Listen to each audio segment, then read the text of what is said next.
Hello friends, आज हम योग रत्नाकर पढ़ रहे हैं गोविंद पारिक से। सबसे पहले है इसमें योग रत्नाकर में इसके लेखक। तो योग रत्नाकर की एक स्पेशल बात है कि इनके लेखक का यहाँ पर नाम उल्लेख नहीं है। ठीक है, लेखक इनका यहाँ पर नहीं मिलता। और आगे है मूल रूप से काय चिकित्सा विषयक संग्रह ग्रंथ है कि ये काय चिकित्सा से मतलब रिलेट करता हुआ हमारा ग्रंथ है। ठीक है, उसके बाद है विषय वस्तु को पूर्वार्ध और उत्तरार्ध में विभाजित किया गया है। पूर्वार्ध में मूलतः काय चिकित्सा का विषय मतलब जो पूर्वार्ध है उसमें है काय चिकित्सा, और जो उत्तरार्ध है उसमें शल्य शलाक्य विश्व विज्ञान स्त्री प्रसूति बाल रोग वाजीकरण एवं रसायन का वर्णन मिलता है। ठीक है, दो पार्ट्स किए इसके, पूर्वार्ध और एक किया इन्होंने उत्तरार्ध। ठीक है, पूर्वार्ध में तो आ गई हमारी काय चिकित्सा और उत्तरार्ध में बाकी सारा आ गया। ठीक है, उसके बाद है रसायन व वाजीकरण का वर्णन ग्रंथ के अंत में किया गया है। उसमें भी प्रथमतः वाजीकरण का, तदंतर रस का मतलब पारद का एवं अंत में रसायन का वर्णन किया गया है। ठीक है, तो योग रत्नाकर को हमने योगी से याद रखना है। ठीक है, तो योगी लोगों में सबसे पहले वो योगी थे तो उन्हें ज़रूरत नहीं थी रसायन वाजीकरण की, तो उन्होंने सबसे लास्ट में रखा इसको। तो पहले इन्होंने वाजीकरण को रखा। ठीक है, पहले किसको रखा? वाजीकरण को, फिर पारद को रखा, फिर उसके बाद जाकर अंत में इन्होंने रसायन को रखा। ठीक है, उसके बाद ग्रंथ के अंतिम अध्याय में रोग अनुसार अनुपानों का विस्तार से वर्णन किया। ग्रंथ के अंत में किया है इन्होंने अनुपानों का वर्णन। भेल ने भी अनुपानों का वर्णन किया था, हमने पढ़ा था। और योग रत्नाकर ने भी ग्रंथ के अंतिम अध्याय में इन्होंने अनुपानों का वर्णन किया। ठीक है, उसके बाद है पारद सेवन से होने वाली विभिन्न व्यापदों की चिकित्सा हेतु पूरा अध्याय अलग से दिया है। पारद से जितने भी व्यापद हो सकते हैं उनके लिए इन्होंने एक पूरा अलग अध्याय दिया। किसके लिए? पारद से होने वाले विभिन्न व्यापदों के लिए। इसी प्रकार शीर दोष निवारणार्थ भी पूर्ण रूप अलग से अध्याय दिया इन्होंने। ठीक है, शीर दोष के लिए भी और पारद के व्यापदों के लिए भी इन्होंने अलग से अध्याय दे दिया। उसके बाद आता है अम्ल पित्त का निदान संप्राप्ति व चिकित्सा के साथ विस्तृत वर्णन किया। अम्ल पित्त का इन्होंने ही वर्णन किया, योग रत्नाकर ने या योगी ने, इसको ऐसे याद रखना, योगी ने निदान संप्राप्ति अम्ल पित्त की बताई। ठीक है, फिर आता है हमारा शारीरिक बल का मूल अग्नि को एवं जीवन का मूल शुक्र को बताया। ठीक है, क्या बोला इन्होंने? शारीरिक बल का मूल कौन है? अग्नि, और हमारे जीवन का मूल क्या है? शुक्र। ठीक है, इसलिए इन्होंने बोला अग्नि और शुक्र की रक्षा का निर्देश बोला। अग्नि मूलम बलम पुंसाम रेतो मूलम च जीवितम। पुंसाम मतलब होता है शरीर या पुरुष, उसका बल क्या है? अग्नि। ठीक है, पुंसाम बलम अग्नि। ठीक है, और रेतो मूल, और जीवन का मूल क्या है? रेतो। ठीक है, मूलम च जीवित रेतो तस्मात् सर्व यत्नेन वहिनी शुक्रम रक्षेत। इसीलिए हमेशा हमें अग्नि और शुक्र की रक्षा करनी चाहिए। उसके बाद आता है दूत के प्रश्नों के अक्षरों की संख्या को जोड़कर। अब योग रत्नाकर थे योगी, अलग से इन्होंने एक कंसेप्ट दिया है कि दूत जैसे कोई प्रश्न पूछेगा तो उसके प्रश्नों के अक्षरों की संख्या जोड़कर, जैसे उसने बोला राम, तो उसमें कितने अक्षर आए? 2। ठीक है, उनको जोड़कर 3 से गुना करके, ठीक है, 2 को जोड़ लिया, ठीक है, 2 को 3 से गुना कर दिया, 3 2 6, फिर 8 से डिवाइड कर देना। 8 से भाग होने पर अगर सम संख्या बचती है तो जो है उसकी मृत्यु हो जाएगी। ठीक है, और अगर विषम संख्या ओड नंबर बचता है तो रोगी जो है वो ठीक हो जाएगा। ठीक है, ये किसने दिया है? योग रत्नाकर ने दिया है। उसके बाद इसकी बहुत इंपॉर्टेंट एक अष्टविध परीक्षा का वर्णन इन्होंने किया। नाड़ी मूत्रम मलम जीवा शब्द स्पर्श दृक् आकृति, इनकी सीक्वेंस पूछ लेते हैं। तो ये पूछते हैं कि अष्टविध परीक्षा का वर्णन किसने किया है? तो योग रत्नाकर ने किया।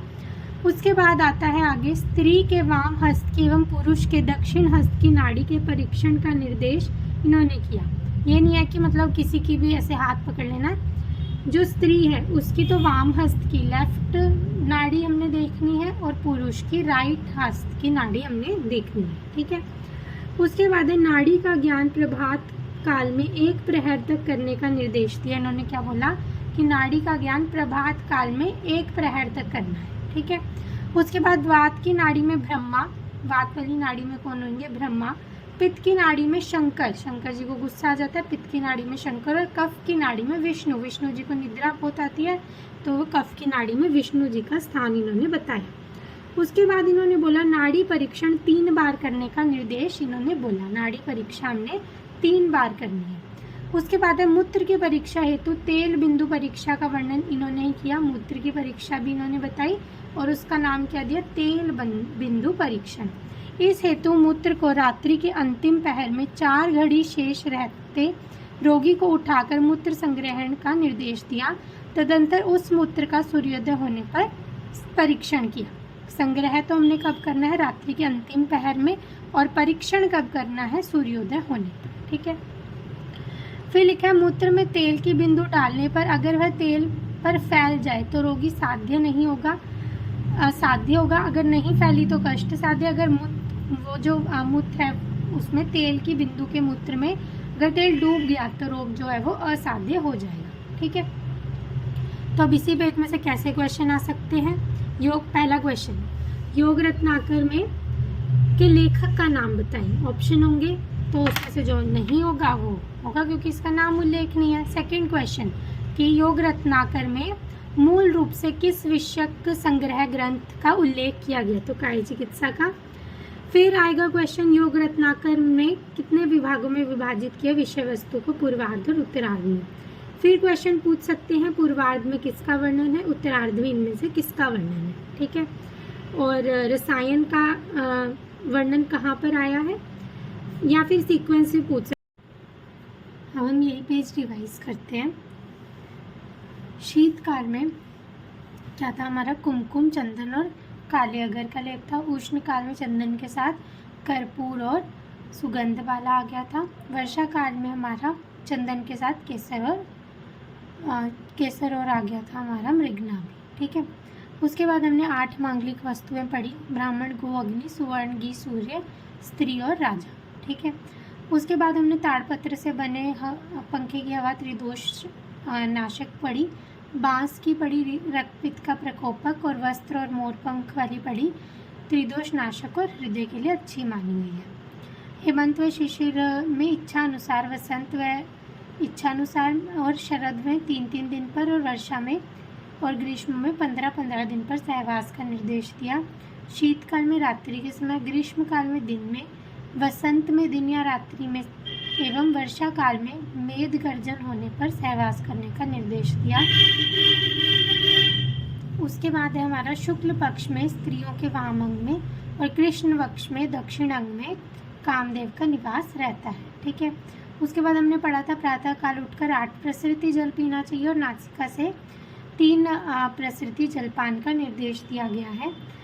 केसर, अगर और कर्पूर और कस्तूरी इन सबको यक्ष, करदम या फिर महासुगंधि नामक दिया। ज्वर में सबसे पहले इन्होंने लंघन बोला, फिर मध्य में पाचन, अंत में विरेचन बोला।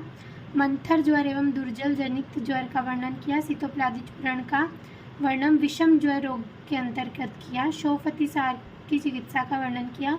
चंद्रप्रभा वटी को अतिसारनाशक बताया। ग्रहणी में तक्र हरीति का प्रयोग बोला। तालीश आदि चूर्ण का वर्णन ग्रहणी चिकित्सा अध्याय में किया है। फिर है भस्मक रोग का नामतः वर्णन किया। आम वात का चिकित्सा सिद्धांत दिया। लंग्नम स्वेदनम तिक्तम दीप्राणी कटूनी च विरेचनम स्नेपानम बस्त्यश्च आम मानते। फिर उरो रोग नाम से पृथक अध्याय का वर्णन किया। बहुमूत्र नाम से प्रमेय से एक पृथक अध्याय का वर्णन किया। कुरंड मतलब अंड वृद्धि नामक रोग से दाएं अंडकोश में रोग होने पर दाएं कान के और दक्षिण अंडकोश में रोग होने पर दक्षिण कान की सिरा का वेदन करना चाहिए। स्नायुक रोग का चिकित्सा के साथ वर्णन मिलता है। इसमें विसर्प चिकित्सा करनी चाहिए। मुखांग इन्होंने 7 बताया और भीमसेनी कर्पूर का प्रयोग नेत्र रोगों में इन्होंने बताया है। आगे देखते हैं। आगे योग रत्नाकर ने सोम रोगों का निदान, सोम रोग पूछ लेते हैं कि किसने बताया। तो योग रत्नाकर ने सोम रोग का निदान संप्राप्ति व चिकित्सा के साथ वर्णन किया है एवं इसकी चिकित्सा में कदली घृत का प्रयोग बताया। केले के घृत का इन्होंने प्रयोग बताया। भेद हमें यहाँ से करने की ज़रूरत नहीं है, बहुत कन्फ्यूज़न हो जाएगी। भेद हमें साथ साथ ही मतलब जो 80 पेजेस हैं फर्स्ट, उनमें ही जब योग रत्नाकर का मत आ जाता है उसी में हमें करने हैं, यहाँ पर नहीं करने। प्रमुख योग देखते हैं, जो जो इनमें करने हैं वो बताते हैं। वात व्याधि में सबसे पहले देखो कौन कौन सी गुगलू है। त्रयोदशांग, द्वात्रिंशको, षडशीति गुगलू, ठीक है, मतलब जिनमें संख्या है सारी वात व्याधियों में। फिर आती है हमारी योगराज गुगलू, पांडु में, चरक ने ओनली योगराज बोला हुआ है। फिर आती है हमारी कैशोर गुगलू, कैशोर गुगलू किसमें, वात रक्त में देनी है, ठीक है। फिर आती है सिंहनाद, सिंहनाद गुगलू आम बात में पता है। फिर आती है लोह गुगलू और भीम गुगलू, शूल में, शूल हो तो हमें लोहे भीम के जैसा लोहा जैसा शरीर बना लेना है, तो लोह गुगलू और भीम गुगलू शूल में। फिर भग्न में कौन सी देते हैं हम, लाक्षा गुगलू और आभा गुगलू हम भग्न में देते हैं। फिर नवकार्षिक गुगलू, नवकार्षिक गुगलू किसमें देते हैं, भगंदर में, ठीक है। फिर अब इसमें एक और है त्रिफला गुगलू, किसमें देंगे, नाड़ी व्रण, भगंदर और गंडमाला, तीनों में देंगे, ठीक है। उसके बाद आता है हमारा पंचबाण रस, यह है वाजीकरण में।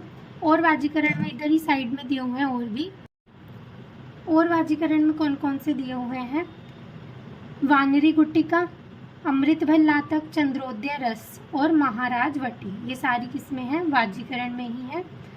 फिर हम देखते हैं श्वित्र में, शशि लेखावटी, श्वित्र में ऐसी वाइट कलर की रेखाएं आ जाती है इसलिए शशि लेखावटी। श्वित्र में कूष्मांड खंड अवलय, अम्लपित्त में, अम्लपित्त का इन्होंने वर्णन किया था, निदान वगैरह सब बताया था, तो कूष्मांड खंड अम्लपित्त में। फिर है लीला विलास रस और सूत शेखर रस, ये दोनों अम्लपित्त में, ठीक है। अम्लपित्त में 3 चीजें होगी, कूष्मांड खंड, लीला विलास रस और सूत शेखर रस, ठीक है। उसके बाद नेत्र रोगों में वर्तियां हैं, चंद्रोदयवर्ती, शशि कलावर्ती, शशि लेखावर्ती श्वित्र में और शशि कलावर्ती नेत्र रोगों में है।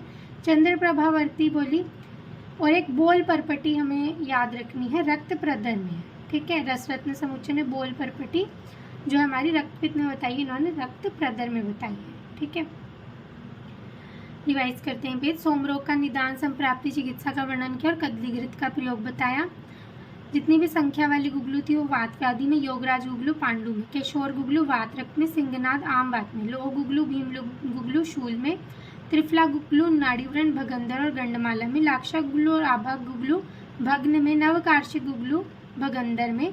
फिर हमारे आए थे वाजीकरण के योग, वानरी गुट्टिका, अमृत भल्लातक, चंद्रोदय रस और महाराजवटी और पंचबाण रस, ये सारे वाजीकरण में है। शशि लेखावर्ती श्वित्र में, कूष्मांड खंड, लीला विलास रस और सूत शेखर रस, ये सब है अम्लपित्त में। चंद्रोदयवर्ती, शशि कलावर्ती और चंद्र प्रभावर्ती, ये सारी नेत्र रोगों में, और बोल परपटी जो हमारी रक्त प्रदर में, ठीक है।